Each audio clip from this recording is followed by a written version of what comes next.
وده يا جماعه الحواوشي بتاعنا بعد ما اتعمل، ده معمول في الاير فراير تمام، وده معمول على الجريل. ورحمة الله وبركاته. اللهم صل وسلم وبارك على سيدنا محمد. ازيكم يا مسكرين؟ النهارده هنعمل طريقة الحواوشي الاسكندراني. دلوقتي معانا حاطين نص كيلو لحمة تمام. البصلة خشنة يا جماعة، البصلة خشنة ليه؟ عشان البصلة لو ناعمة خالص هتقرفنا في المية بتاعتها تمام. فهنحط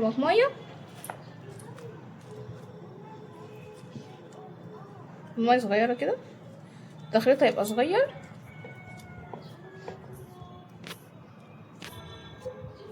الاشتراك واللايك وتفعلوا الجرس عشان يوصلكوا كل جديد ان شاء الله احنا بنعمله. وادينا بنخرط الطماطمايه، بس هو اصلا من مكونات الحواوشي الاسكندراني اللي هو اتحط له فلفل. حبيتي تحطي بقى فلفل اخضر، فلفل الوان، براحتك خالص. ومعانا البهارات بتاعه الحواوشي على نص كيلو، هنقول معلقه كده، معلقه حلوه كده.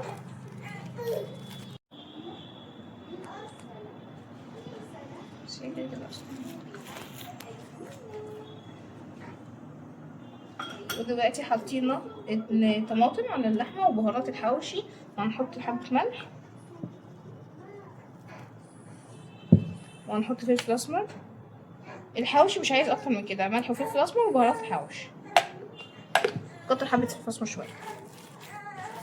وادينا هنعجن ده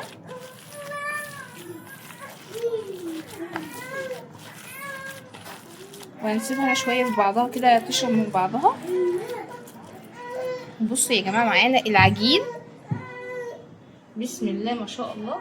بصوا عيله ازاي، بسم الله ما شاء الله. بحب اعمل الحركه دي بقى، شايفين؟ بسم الله ما شاء الله.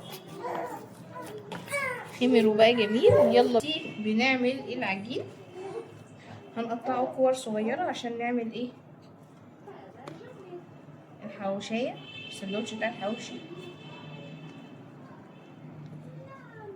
كده، عشان احنا لسه هنسيبه يستريح شويه كمان. ادي يا جماعه نفرد العجين بتاعنا، نحط اللحمه بتاعتنا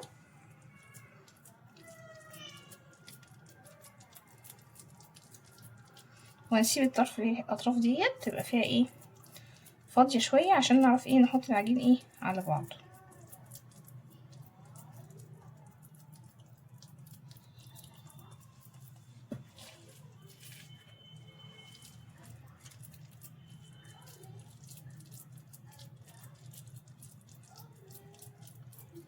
ونحاول نخلي سمك العجين يعني ولا رفيع قوي ولا تخين قوي، عشان برضو اللحمه تستوي معانا.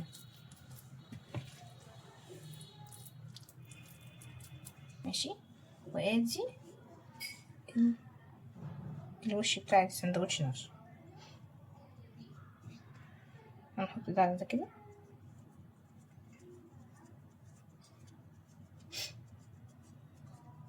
بسم الله.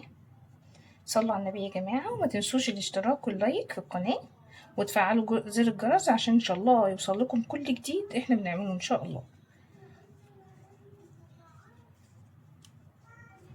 وادي السندوتش بتاعنا اتقفل، وده اول سندوتش معانا. بسم الله ما شاء الله، بسم الله ما شاء الله اهو.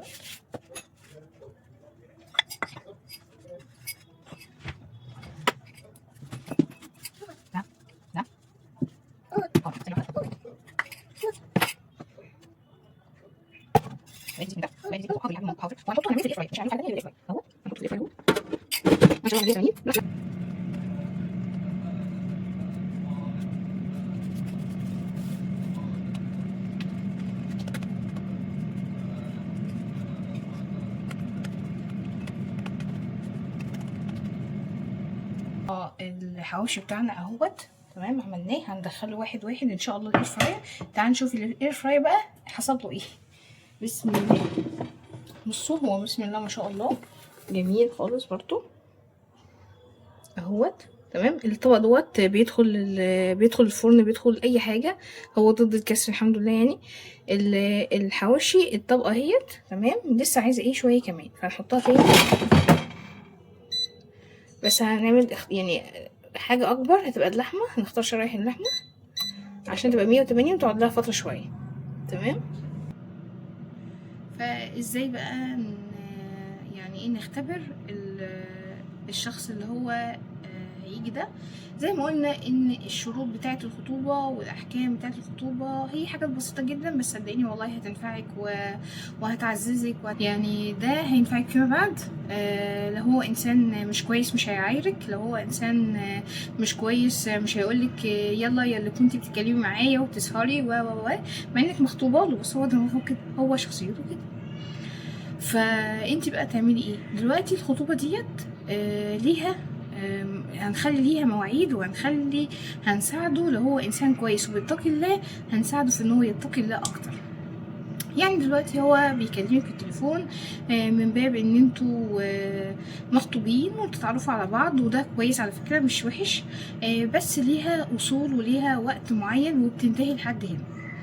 هو خطيبك مش جوزك، مش معاكي ال 24 ساعة، هو معاكي ال 12 ساعة اللي انت صاحية فيهم، والله بقى من 6 الصبح، من 8 الصبح للساعة 11 بالليل، 10 12، الوقت اللي حددولك مين؟ باباكي، ويا ريته هو ووالدك اللي يتكلم معاه ويقول له احنا ان شاء الله لو انت حابب تاخد رقمها وتتكلموا مفيش اي مشكلة عندنا، بس الكلام هيبقى مثلا من الساعة، فرضا الساعة نبدأ من الساعة الظهر مثلا، او انت بتصحى من النوم تروح شغلك ترجع هتكلم مثلا ساعتين 3، المهم ان الفينش بتاعنا او النهايه بتاعتنا بتاعت اليوم هيبقى على الساعه 11 10 12 وشكرا على كده. الا لو في حاجه ضروريه بقى بيسالك في حاجه مهمه كلام من ده يعني هنلتمس له العذر برضه مره ولا مرتين مش هيجرى حاجه. هنقول ايه تاني؟ ان احنا في الخروج. طيب دلوقتي في بنات بتحب ان هي تعرف وعلى فكرة دي مهمة برضو، الشخص دوت هل هو بخيل، عصبي، هيخاف عليكي، هيحطك في مواقف وحشة، هيبقى استغلالي، اناني، الحاجات دي كلها هتعرفيها ازاي؟ دلوقتي انتي لما تيجي تخرجي في الخطوبة لازم يكون معاكي حد كبير وعاقل، مش عيل صغير. يعني ما تيجي تخرجي ما تاخديش بنت اختك، ما تاخديش بنت اختك، ما تاخديش واحدة صاحبتك، ما تاخديش اختك الصغيرة، ما تاخديش اختك اللي قدك، ما تاخديش اللي هو يشوفه ده حد سهل، لا عادي. اي نعم هو اخوكي وابن اخوكي وابن اختك او ابن اخوكي او ايا كان اللي هيجي يخرج معاكي هيبقى هو عارف ان هو عيل صغير، عارف ان هو ممكن يضحك انت، ممكن عليك يضحك عليك بكلمتين، ممكن يضحك عليه هو بكلمتين، يطرقه يخليه يروح يشتري حاجه مش عارف ايه الكلام من ده، او يتفق معاه ويصاحبه فيخليه التاني ده سهل عادي ان هو يقعد معاكي اكتر، او تخرجوا في مكان تاني او اي حاجه. فلما انت تيجي تخرجي مع خطيبك ده خدي معاكي حد كبير وعاقل، مش تاخدي اطفال صغيره. حد يبقى ظريف، حد يبقى فاهم، حد يبقى عاقل، حد يبقى واعي اللي بيحصل، حد يعني يبقى دارك للكلام وفاهم للكلام وكده. هو طبعا مش هيسمعك او كده، بس هو هيبقى عامل ليه اعتبار كويس اوي. يعني خدي والدتك عادي، فسحي والدتك معاكي، ايه المشكله؟ خدي اختك الكبيره. طب انت ما عندكش اي حد من الحاجات ديت؟ عندك اخ، خدي اخ. طب ما عندكش اي حاجه من الحاجات ديت يبقى يفضل انت ما تخرجيش، ما تخرجيش صدقيني، الا لو هتخرجي يبقى لوكيشن مفتوح مع والدك او والدتك، يبقى عارفين انت رايحه فين وصلتي فين، وانا موجوده في المكان الفلاني، او سواء كافيه او سواء ريستورانت هتقعدوا تاكلوا فيه او اي حاجه من الحاجات دي. تمام. ما تطلعيش يعني ما تبقيش ب100 راجل، وفي نفس الوقت ما تبقيش النوسه المايله قوي، النوسه قوي دي لا. خليكي في مرحله الخطوبه دي اللي هو ايه كانوا بيقولوا عليه ايه، غفير شويه، خليكي غفير. وده الافضل ليكي صدقيني، وطول ما انت بتحبي نفسك وبتعززي نفسك صدقيني انت هتبقي ماشيه على طريق النجاح. طيب دلوقتي احنا خرجنا واختبار بسيط جدا، مفيش مشكله من ان انت تقولي له او هو يقولي له مثلا النهارده لا هنقضيها بره وانا عايزه اتغدى في مطعم معين او حاجه معينه، بس حاجه تكون لسه يعني ايه متاخدوش على هلم قوي وتبقى حاجه كبيره واوفر في دفع مصاريف. ايه يا حبيبي؟ حاجه كبيره اوفر في دفع مصاريف؟ لا.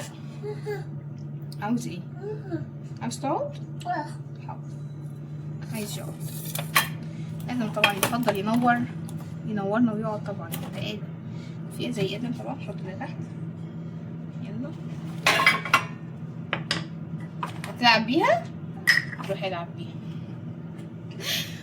وبعدين اللهم صل على النبي. دلوقتي احنا دخلنا المطعم، اطلبي حاجه فعلا. لو احنا هنتغدى بره، ما هو اصلا خطيبك وبيجي عندك، ممكن يجيلك مره في الاسبوع يوم الجمعه، 4 مرات في الشهر، فمش هيقدر من مره مثلا او مرتين خلال شهرين ان انتي تقولوا انا لا مش عايزه اقعد في البيت النهارده، احنا حابين ان احنا ناكل بره. طيب جه مثلا دلوقتي دخلتي مثلا مطعم او كده ومشى الحال وكلك واكلتي واكل وكلتي ودفع الفلوس والدنيا تمام، وما اتكلمش في اي حاجه، مفيش حاجه من اللي حواليه كلموا والدته مثلا كلمتك، ده انت غرمتيه، ده انت عملتيه، ده انت كذا، خلاص انت كده ماشيه على خط يعني ايه، تمام ماشي. طيب انتي لاحظتي ان هو بيقولك لا ده انا مش عامل حسابي وادفعي انتي، دفعتي مرة، جيتي اختبرتيه التانية مرضوش، ايه يا حبيبي؟ واحد ايه، تعال نشوف كده